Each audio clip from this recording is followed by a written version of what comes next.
nakakamangha na ang mula Davao City parang carbon copy sa larawan sa exhibit sa National Museum. Paniniwala tuloy ng iba, baka raw ito kaso ng reincarnation? Naniniwala ka ba sa reincarnation o yung paniniwala na matapos mamatay ang katawang lupa, ang kaluluwa o espiritu, nabubuhay ulit sa ibang katauhan?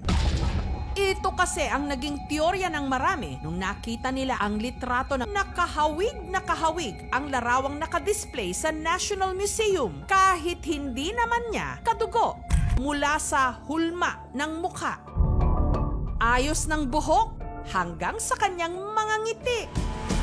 Ang larawan para raw silang pinagbiyak na bunga. Oh my God, the resemblance. Baka AI lang yan, ate.